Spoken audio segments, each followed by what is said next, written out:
5340페이지 밑에 보면 백성에게 권고하며 백성을 버리신다는 언약을 합니다. 여기서 제가 그 버리신다는 말을 이제 그 주제에다가 삽입한 이유가 어디에 있느냐면 넘어가서 교재 5342페이지 중간쯤 보면 그런 얘기가 나옵니다. 일찍이 찾으셨어요? 중간쯤 이러한 예언은 일찍이 여호와 하나님께서 모세를 통하여 언약하신 것이다. 성경 구절이 쭉 나오고 그 뒤에 그런데 유다 왕 여호야긴 때에 바벨론 왕 느부갓네살과 그 신복들이 올라와 예루살렘을 에워싸고 백성을 죽이기도 하고 사로잡아 가긴 사실이 있다. 왕하 24장 25장에 나오는데 지금까지 말한 이러한 역사적 사실 이것이 뭐냐? 장차 오실 메시아가 불순종 가운데 있는 택한 백성을 대신하여 고난을 받으실 섭리에 대한 예표다. 여기서 이제 여기만 그러는 게 아니고 사실은 여기가 뽑고가 아니에요. 뽑고. 그다음 여기는 심고. 이건 반대 개념인데 이사야 선지서는 때리고 싸매시고 그러죠. 때리고 싸매시고. 바로 여기가 죽고 살고 이렇게 죽이고 살리고 예수님이 버림을 받았다는 마가복음에 보면 예수님의 신분 가운데 버림받는 신분이 나오죠. 그러니까 바로 유다 백성이 버림받거나 예루살렘의 성전이 버림받는 건 바로 예수님께서 말한 대로 성전이 무너나는 걸 말하는 거죠. 헐어라 3일 만에 나에게 지켰다. 다시 3일 만에 짓겠다는 것은 예수님께서 다시 부활하실 걸 말하는 거고, 이 고레 뱃속에 요나가 들어간 것은 죽음을 상징하는 거고, 뱃속에서 요나가 살아나오는 것은 부활을 의미하는 거 아니에요. 그래서 예수님이 내가 너희에게 보여줄 표적이 있다면은 요나의 표적밖에는 보여줄 것이 없다. 이게 최고의 표적이 부활의 표적이기 때문에 이스라엘 민족에게 있어서 최고의 표적도 역시 뽑고 심고 때리고 싸매고 헐고 세우고 이런 에스겔서가 바로 헐고 세우는 내용 아니야. 그래서 이 역사적인 이런 사실은 장차 오실 예수 그리스도가 버림받으시고 다시 취하실 죽었다가 부활하실 그리스도에 대한 하나의 예표적인 상징으로서 바로 장차 오실 메시아에 대한 언약이다. 그렇게 보는 거예요. 예, 예언을 통한 언약. 우리가 지금 큰 주제 밑에서 지금 선지서를 공부하잖아요. 예언을 통해서 뭘 언약했는가? 메시아를 언약한 걸 말하거든. 메시아 언약한 거. 그럼 메시아 언약한 것이 바로 이 사건도 메시아 언약에 대한 중대한 하나의 모형이라는 얘기입니다. 그러니까 이런 사건을 통해서 죽었다가 부활하실 메시아가 오실 것을 언약하는 내용이다. 그래서 예언을 통한, 이러한 예언을 통한 메시아 언약, 이것이 바로 선지서 내용이다라고 말씀과 지금 맞물려 돌아가는 거죠. 그래서 선지서를 가르치면서 여기서 이제 특별히 이제 버린다는 내용이 나왔기 때문에 여기다 또 그것이 오실 메시아에 대한 하나의 모형적인 예언이라고 제가 삽입을 해드린 겁니다. 이것만이 아니라 이 역사적인 사건 전체가, 아까 사석에도 얘기했지만 이 선지서는 역사를 어떻게 볼 것이냐, 역사 해석에 따라서 이 시대, 이 세속 학문이라고 하는 것은 역사를 어떻게 볼 것이냐에 따라서 학문의 방향이 달라지잖아요. 그런데 선지서는 하나님의 눈으로 이 계시세계의 역사를 어떻게 보고 계시는가, 그거는 거죠.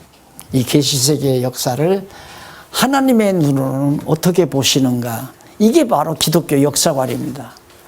예, 기독교 역사관. 그래서 하여튼 성경만 잘 알면 문제 풀어지지 않는 문제가 하나도 없어요. 다 풀려요. 인문학이며 역사학이며 사학, 철학, 과학, 정치 어느 것이라도 다 풀려나갈 수 있는 것이 성경이 가지고 있는 진리다. 왜? 하나님의 시각으로 전부가 풀어가기 때문에 다 풀린다. 그러나 세속학문은 인간의 눈으로 보는 거기 때문에 보는 측면에 따라서 다 달라요. 보는 측면에 따라서.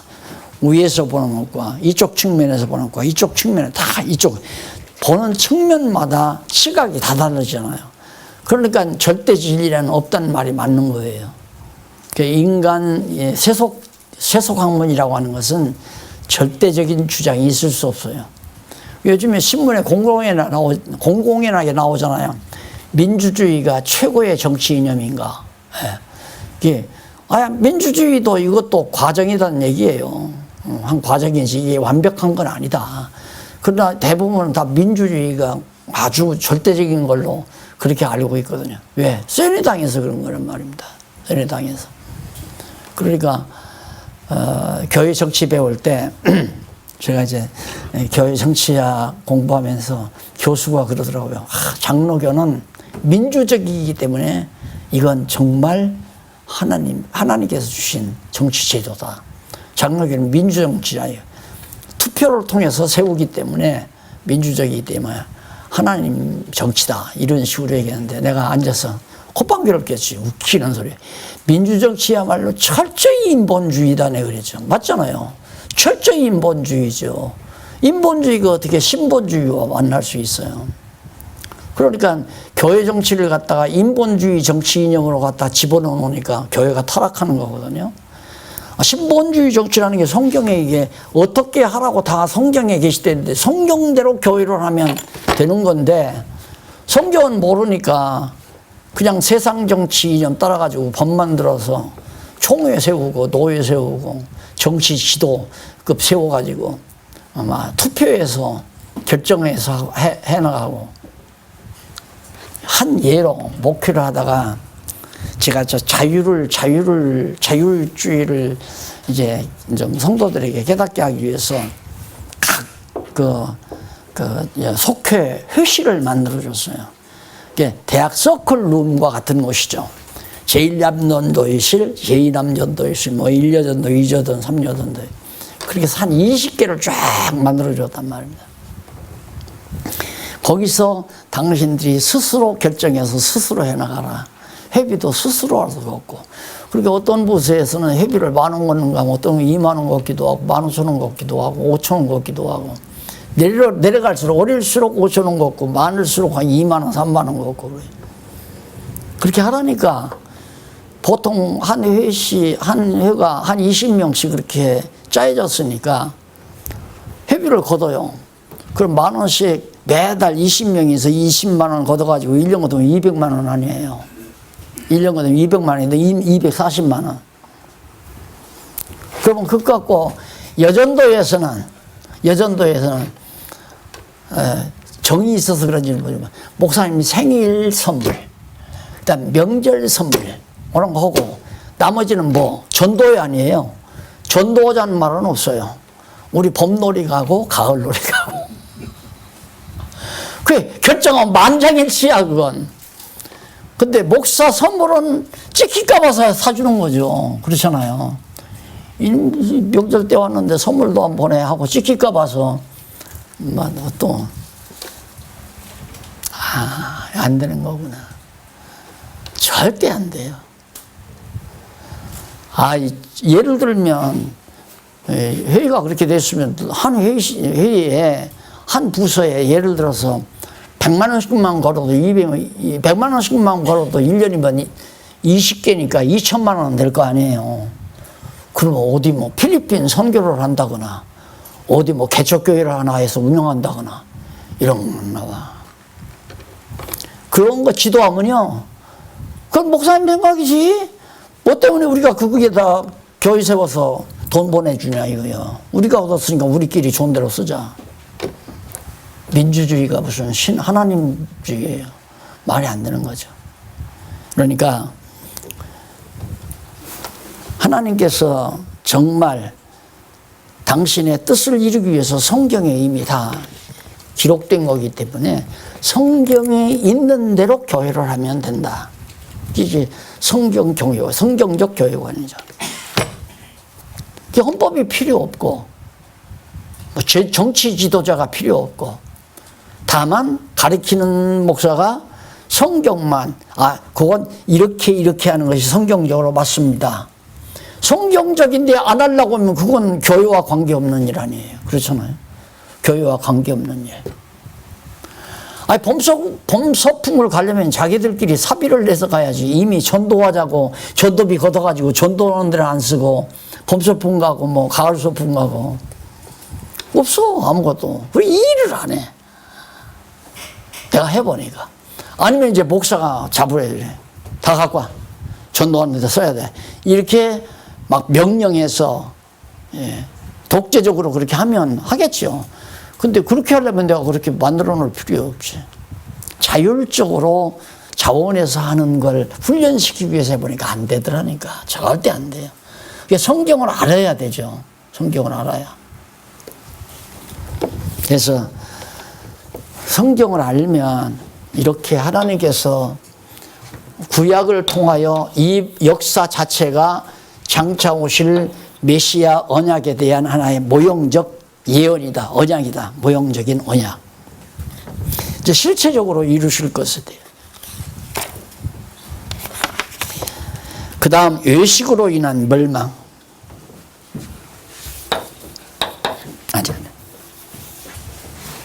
두 번째가 외식. 제도나 형식은 반드시 외식과 바로 연관됩니다. 제도, 형식, 의식. 제도, 형식, 의식. 외식을 증대시키는 방법들이에요. 그런데 교회가 전부 이렇게 돼 있잖아요. 제도를 만들고 형식을 갖추고 의식을 갖추고. 외식을 자아내는. 그래서 그냥 밖에서는 그냥 난리를 치다가 교회 오면 금방 와서 예수 잘 믿는 것처럼 그냥 전부 그냥 고개 숙이고 손 합장하고 이런 것들이 기도할 때는 고개를 숙여야 돼. 무릎을 꿇고 해야 돼. 또 형식적으로 형식을 갖추고 제도에 의해서 오늘은 일요일이니까 주일이 안식일이니까 이런 게 전부가 다 제도와 형식, 의식을 만들어낸 것이 바로 조직교회라고 하는 거, 현대 지상에 있는 교회라고 하는 거. 이스라엘 백성들이 이때 가서 이때 부패하는데 제물을 가지고 가요. 죄지면 양도 가지고 가고 소도 가지고 가고. 그런데 여호와와는 아무 관계가 없는 거야. 관계가 없고 율법적인 제도나 형식과 의식에 매여서 가져라니까 가지고 가는 거고, 갖다 주면 제사장들도 그냥 형식에 따라서 의식에 따라서 그냥 제사 드리는 거고, 그걸 하나님이 다 필요 없다고 하는 거예요. 전부가 필요 없다. 그래서 사실 기독교 현재 이 지상에 있는 하나님의 나라는 성령의 교통하심만이 살아 움직여야 돼요. 그럼 성령께서 말씀을 통하여 각 성도마다 또한 각 동력자마다 연결해서 작용하는 그런 신령한 단체가 교회란 말입니다. 그런데 이런 신령한 단체를 하나의 형식으로 제도로 만들어서 어떤 자격을 갖추면 노회원이 될 수 있고 당의원이 될 수 있고 총회원이 될 수 있고, 이게 제도가 정치제도, 행정제도, 형식. 그래서 어떻게 모여서 순서를 짜고 의식을 진행하고 이렇게 해서, 나는 처음에 총회 참석하니까 성회라고 그러더래요. 성회. 거룩한 성회로 모여서 오니 그렇게 이제 회장이 선언을 하는데 처음에 갔을 때는 야 상당히 근엄하구나. 웬걸? 나중에 뭐 회장 선거 나오고 각 선거가 나오는데 인간성이 나오는데 막 깡패가 동원되고 웃기는 거예요. 아 성회에 무슨 깡패가 동원이 돼요. 저 형이 총회장 돼야 한다 이거야. 그러니까 동생 목사가 깡패 제 부하들을 데리고 왔더라니까. 이것들 뭐 하는 것들이야 하면서 막 이러면서 나오는 거예요. 형님 총회장 세우라고.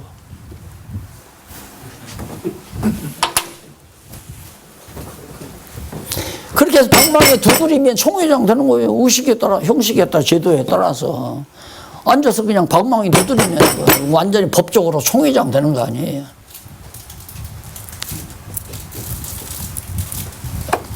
고민 많이 했습니다.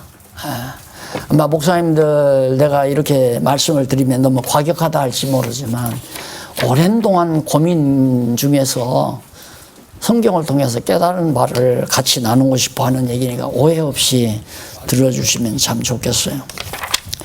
그래서 7장 1절로 11절에 보면 전에 계실 것을 예언하면서 외식적인 행위에 대해서 내가 너희들이 짓는 성전에 아까는 그랬잖아요. 너희들이 나를 위해서 집을 짓는데 내가 하늘은 나의 보좌고 발은 나의 바등상이다. 내가 어찌 그 집에 거하겠느냐. 그러면서 그러나 여기 이제 성전이 회복이 되면 내가 그 전에 내가 거하겠다. 그 말은 이스라엘 백성 너희와 함께 해주겠다. 유다 백성 너희와 함께 하겠다. 이것을 예언하면서 외식은 하지 말아라. 전혀 여호와 하나님은 경외하지 않으면서 여호와 하나님을 알지도 못하면서 그냥 풍습에 따라서 전통에 따라서 그냥 뭐 잘못하면 짐승 잡아서 가지고 가고 눈 먹은 것도 가지고 가고 저는 것도 가지고 가고 마지막 말라기서 같은 데 가면은 뭐 비듬 생긴 거 피부병 생긴 짐승 다리 저는 짐승 양우리에 가서 재물을 가지고 가야 하는데 보니까 저거 눈 멀었다 이거야. 그거 가지고 가서 어차피 죽는 거니까 눈 먼 거 죽으면 어떻고 눈 성한 거 죽으면 어떠냐. 그러니까 눈 성한 것은 내가 길러야 되니까 눈 먼 것 가지고 와서 드리자. 이런 것들이 전부 외식에 의해서 형식만 갖추는 거죠. 제도만 갖추고. 오늘날 사실 주일날 뭐 예배 드린다 하지만 그 형식 갖추고 끝나는 거지. 실상이 있습니까? 그래도 그 순간만은 아주 경건한 마음이 된다 이거야. 우리 장로 하나가 목사님 제발 성찬식 할 때 나 성찬식 했거든요. 성찬식 할 때 그 빵 조각 이렇게 들고 이것은 카스테라 조각입니다. 이거는 예수님의 살도 아니고 내가 기도한다고 해서 예수의 살이 되는 것도 아닙니다. 다만 예수님께서 내 죄를 위해서 찢기신 예수님의 살을 이걸 받아 먹으면서 잊지 말고 기억하기 위한 하나의 빵 조각입니다. 카스테라 조각입니다. 또 포도주잔을 닦고 이것은 포도를 섞어서 만든 포도주입니다. 이건 예수의 피도 아니고 내가 기도한다고 해서 피로 변하는 것도 아닙니다. 다만 색깔이 붉기 때문에 이것을 우리가 나누어 마시면서 예수님께서 우리를 위해서 흘리신 피를 다시 한번 기억하기 위한 겁니다. 왜 장로님 그 말을 하지 말라고 그럽니까? 그러니까 한참 지금 폼을 잡는데요. 일주일 내내 지난 성찬식 하기 전에 그냥 뭐 이런 죄도 짓고 저런 죄도 짓고 막 거짓말도 하고 많이 했는데 성찬식 하는 순간만은 시원하게 좀 하나님의 큰 은혜를 받고 싶어서 폼을 잔뜩 잡고 있는데 그 카스테라입니다 이래버리면 그냥 완전히 새버린다는 거죠. 사실 성찬식이라는 게 이걸 기억하기 위한 거거든요. 십자가 잊어버리지 말라 그 말이에요. 오신 예수 메시아 그 예수가 그리스도라는 걸 잊지 말라. 그 말은 오직 여호와만 경외하라 그 말 아니에요. 여호와께서 언약대로 메시아 보냈다. 이 사건을 기억하라는 건데 그거 마치 먹으면 무슨 은혜가 그냥 들어오는 줄로 알고 홈딱 잡고 지금 막 감동이 올 것도 같고 이러면서 이게 눈 감고 있는데 목사님이 그 말하면 싹 김샌다는 거죠. 그래서 그 뒤로는 안 해버렸어요. 그냥 하면 할수록 사람들이 이상해질 것 같아서. 예수가 그리스도라는 사실을 잊지 말고 기억하는 게 중요하지. 떡 먹는 게 뭐가 중요하고 포도주 마시는 게 뭐가 중요하겠어요. 고린도서 들어오네요. 고린도서. 누가 보아도 고린도서는 식사예요. 그냥 고린도 교회 성도들이 모여서 식사하는 거예요.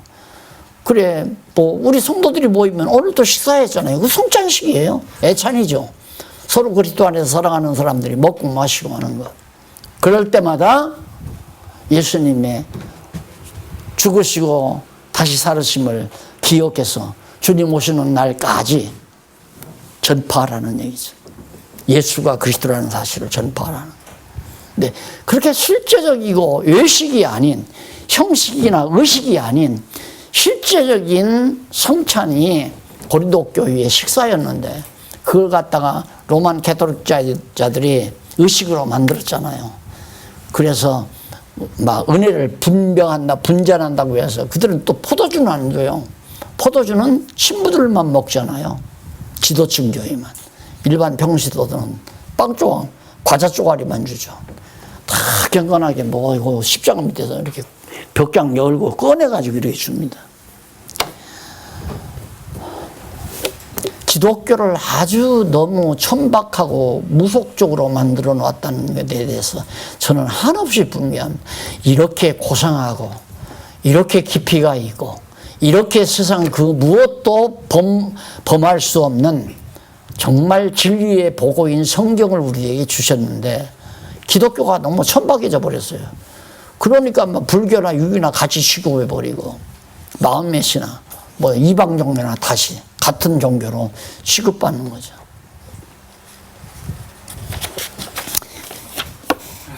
교회에서 빨리 이거 다 사라졌으면 좋겠어요.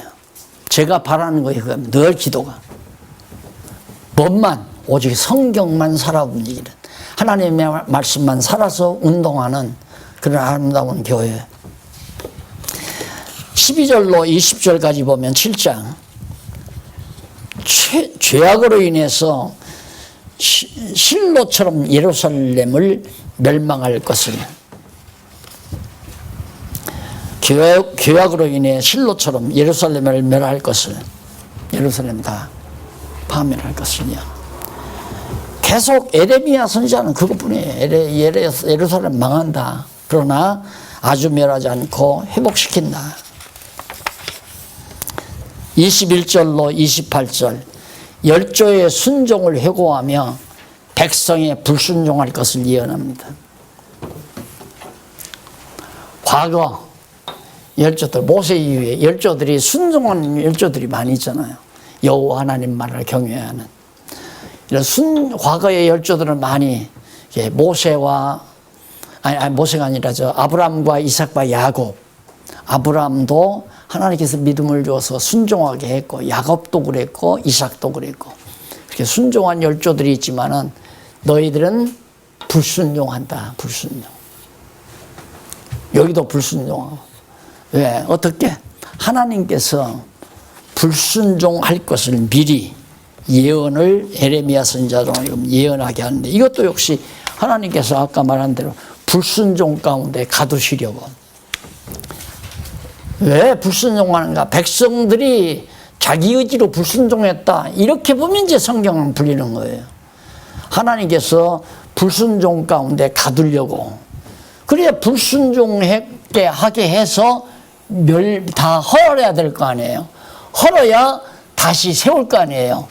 그래야 여호와가 드러나죠. 여호와의 5대 속성이 드러날 거 아닙니까? 계시를 위해서 여호와 하나님 계시를 위해서 에덴 동산에 아담과 하와를 불순종 가운데 가두었고 그 불순종한 아담과 하와의 후손들로 하여금 이렇게 계속 불순종 가운데서 불순종하고 살다가 예수 그리스도가 와서 대신 불순종 가운데서 우리를 건져서 예수님이 대신 순종해가지고 우리를 의롭다 하심으로 하나님 여호와이심을 드러내시려는 것. 예, 구속까지라도 여호와 계시가 목적이라는 얘기죠. 7장 29절로 34절 유다 백성의 죄를 책망하면서 진노가 임한다. 예루살렘 망한다 이 말이죠. 세 번째, 거짓으로 인한 멸망.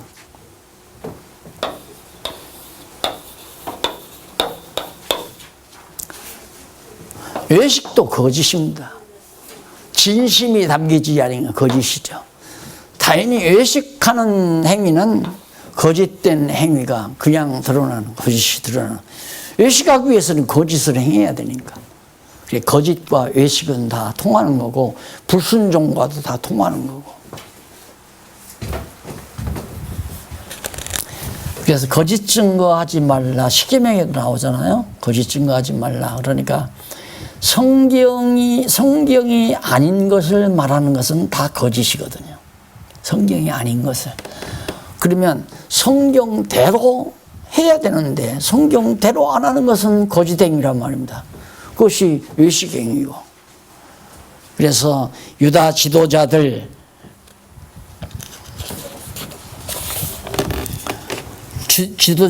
뼈의 순환과 남은 백성의 절망을 예언하는 얘기입니다. 유다 지도자들이 얼마나 정말 많은 고통, 뼈가 왕들의 뼈와 그 백성들의 뼈와 제사장들의 뼈와 선지자들의 뼈와 예루살렘 거민의 뼈를 그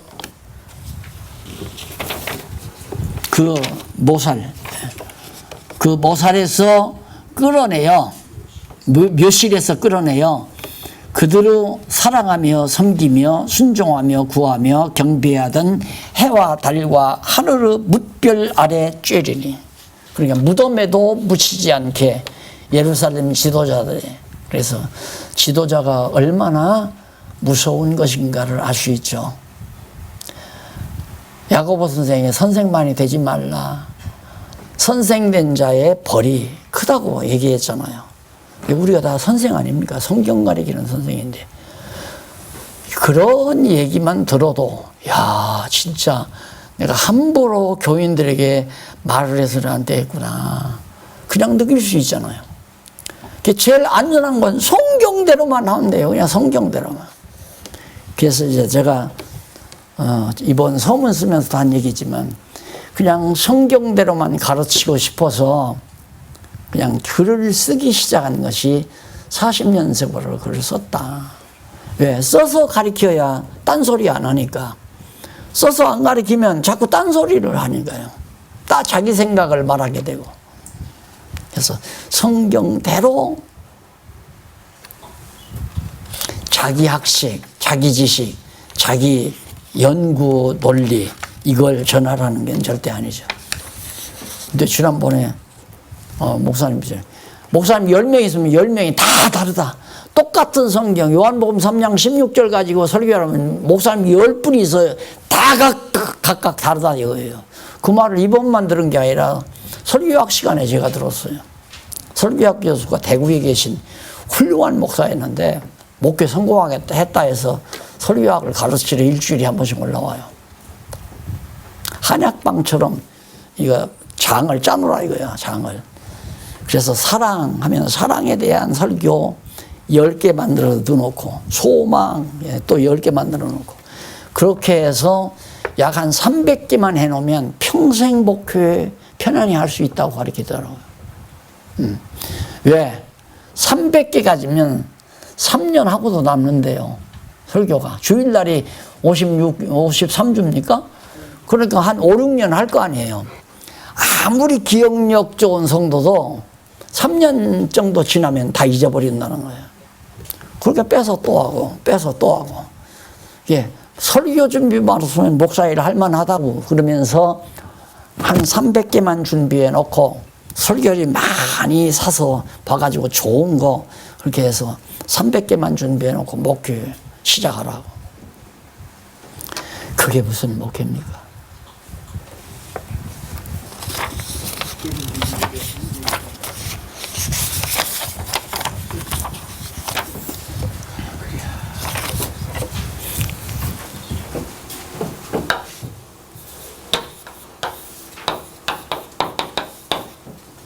외식, 거짓, 우상. 우상으로 인한 멸망. 이방, 애굽 우상, 애굽의 신, 아수르의 신, 이방 나라들의 신, 다 우상들이죠. 그러니까 우상이라고 하는 것은 아까도 말했지만 믿고 의지하는, 이게 다 우상이에요. 믿고, 돈을 믿거나 의지하면 돈 우상, 권력을 믿고 의지하면 권력 우상, 무슨 신을 만들어 놓고 신을 믿고 의지하면 그것도 우상.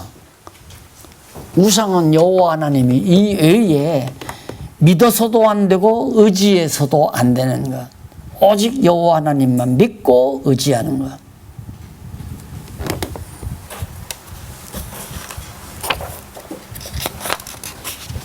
(9장) 10절로 16절. 거기 보면 말씀을 거역하고 우상을 섬김으로 멸하실 것. 당연하죠. 그만큼 여호와의 말씀, 하나님의 말씀, 교회는 말씀입니다.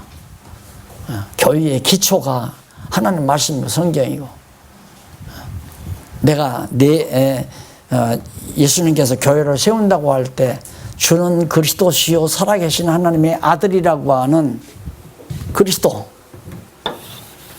이 터위에, 이 진리 터위에 예수가 그리스도라는 말은 여호와 하나님이 5대 속성을 지니신 여호와 하나님이 살아계시다는 증거거든요. 그 5대 속성이 어디에 있냐면 십자가 사건에서 가장 리얼하게 잘 드러난 거죠. 5대 속성이.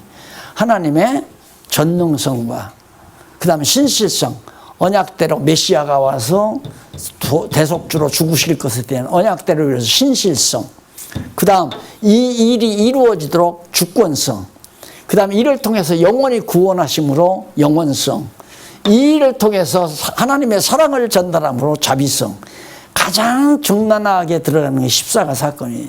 여호와의 5대 속성이 드러나는 것이. 그러니까 예수가 그리스도라고 믿는 그 진리 터위에 교회를 세운다. 그 말은 바로 여호와 하나님 경외하는, 여호와 하나님의 계시를 중심으로 한 성경 진리 말씀 터위에다가 교회를 세운다.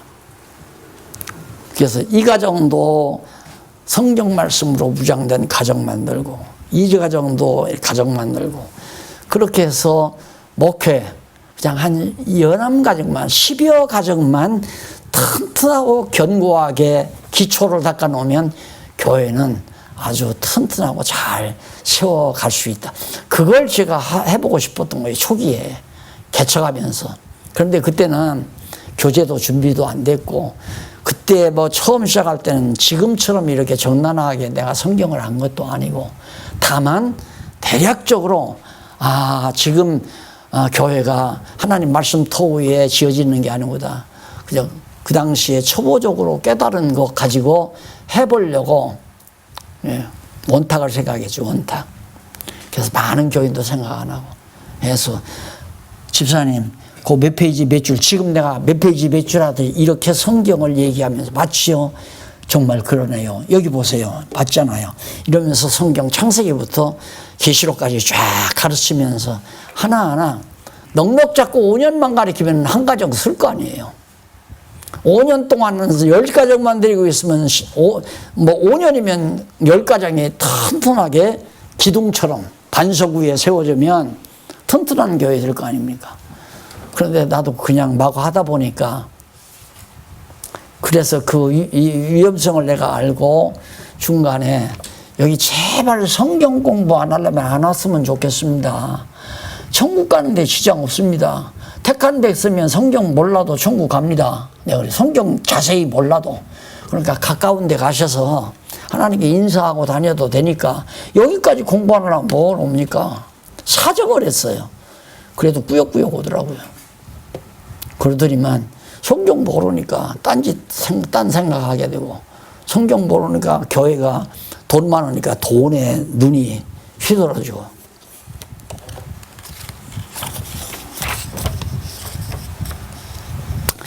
그 다음 9장 17절로 22절 거기 보면 백성에게 호곡하라며 멸망할 거야. 그냥 호곡하라, 통곡하라 이 말이에요.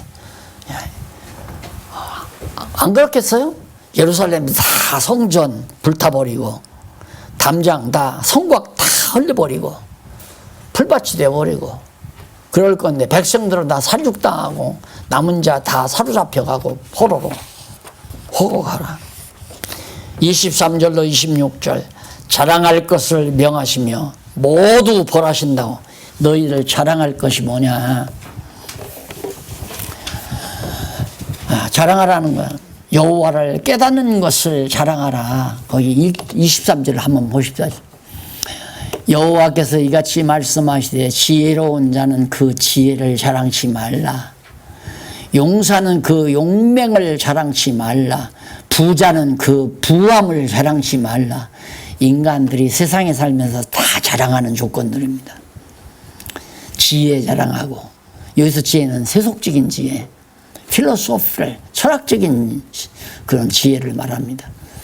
지혜 자랑, 나는 지혜가 많은 사람이야. 또 용맹, 나는 담대하고 용맹이 있다. 또 난 돈 많다, 부자다.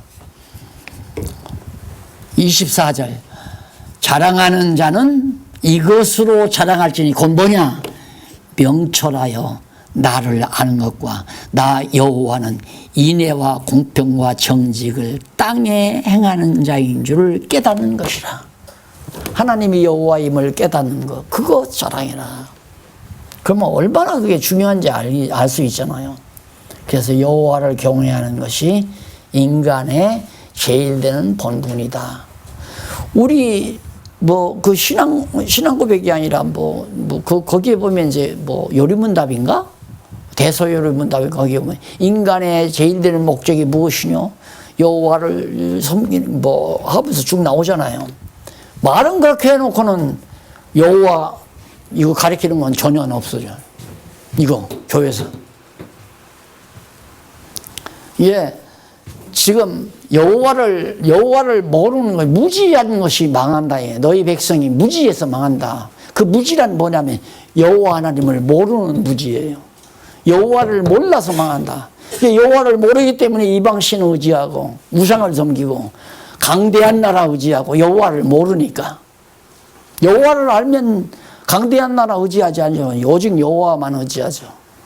그래서 너희 자랑하는 건 여호와를 아는 걸 자랑한다. 여호와를 아는 것.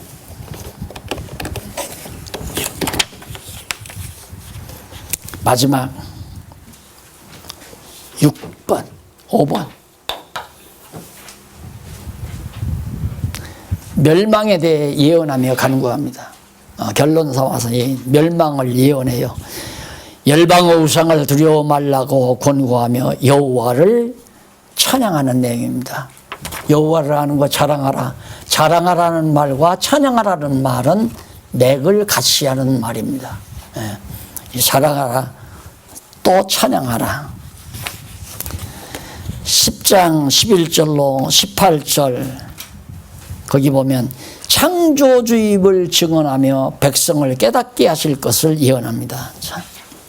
자, 그러면 하나님이 천지와 만물을 창조하시고 다 주관하시고 섭리하신 걸 어떻게 깨닫게 해주겠다. 그러니 여호와를 아는 지식은 여호와께서 깨닫게 안 하시면 절대 알 수가 없다. 그래서 아마 보신 분이 있을지 모르지만 총서를 구입하셨으면 아마 결론적으로 성경신학 서론을 아마 보셨을 거예요. 그 서론에 보면 성경신학 서론에 보면 뭐가 나오냐면 성경신학의 원리가 나와요. 그 성경신학의 원리가 뭐냐면 성경에서 하나님을 아는 진리의 원리가 뭐냐. 인식론을 말하는 거예요. 인식론. 어떻게 하면 우리가 하나님을 알 수 있는가. 그 인식론 아니에요. 기독교 인식론. 어떻게 하면 하나님께서 성경을 통하여 성령께서 중생한 이성에게 그 택한 백성에게 누가 성령께서 무엇으로? 바로 성경으로 그 다음 깨닫게 해서 성령이 중생한 이성에게 성경을 통하여 깨닫게 함으로 하나님을 알 수 있다. 완전히 하나님 주권적인 역사죠. 예, 인간. 그러니까 나는 여기서 전달할 뿐이죠. 깨닫기까지는 못해요. 그냥 내가 듣든지 안 듣든지 그냥 전하는 거예요. 전하면 깨달을 자에게는 하나님께서 깨닫게 해서 깨달아 알게 하고, 모를 자는 들어도 깨닫지 못하고 보아도 깨닫지 못하게 해서 못 깨닫게 하고, 깨닫고 못 깨닫고를 하나님이 주관하시고 섭리하신다. 그래 주권자죠. 그러면 모르는 거 못 깨닫게 해서 몰랐는데 책망할 필요 없지 않느냐. 그게 바로 로마서에서 바울에게 한 말이에요. 하나님이 불순종 가운데 가둬가지고 하나님이 그렇게 하신다면 우리한테 죄 지은 우리들에게 왜 하나님이 책망하느냐. 책망할 자격이 없지 않느냐. 하나님이 깨닫게 했으면 범죄 안 했을 건데. 그 말을 하니까 바울이 뭐라고 얘기하면, 이 사람아, 네가 뉘기에 건방지게 티끌 같은 인간이 하나님 앞에 잘했다 잘못했다 한거할 수 있는 존재인 줄 아느냐. 착각하지 말라. 그 말이 로마서에 나오잖아요. 예, 정말 우리가 하나님의 말씀을 보고 깨닫는다는 건 이게 대박 터진 거 아닙니까? 대박이에요, 솔직히. 근데 이게 대박인 줄 모르니까 찬송이 안 나가지. 어떻게 다 내가 이걸 알았는가. 정말 하나님께서 역사하지 않고는 알 수가 없는 거죠.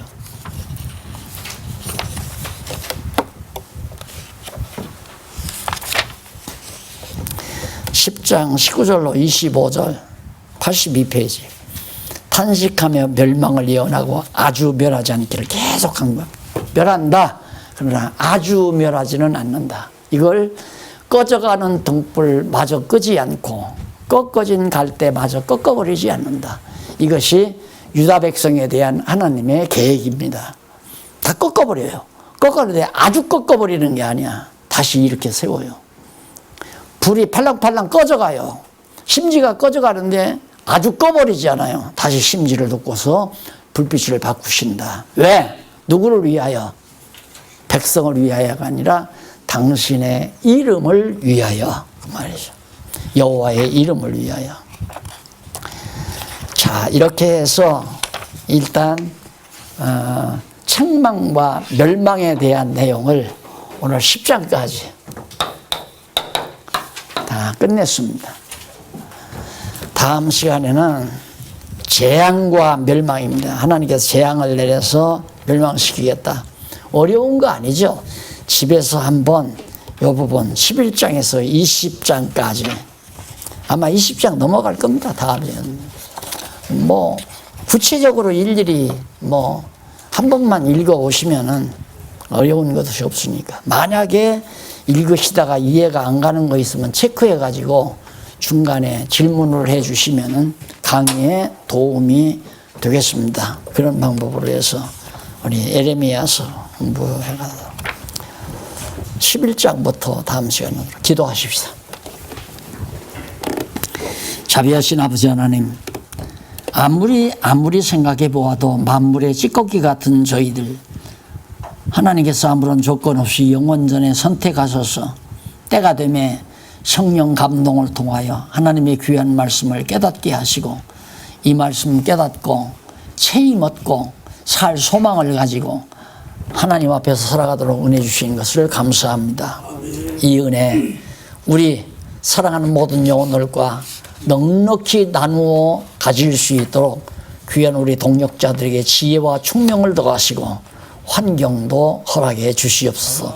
주 안에서 다시 만날 때까지 평강의 영이 교통해 주시기를 간절히 소원하며 예수님의 이름으로 기도드립니다. 아멘.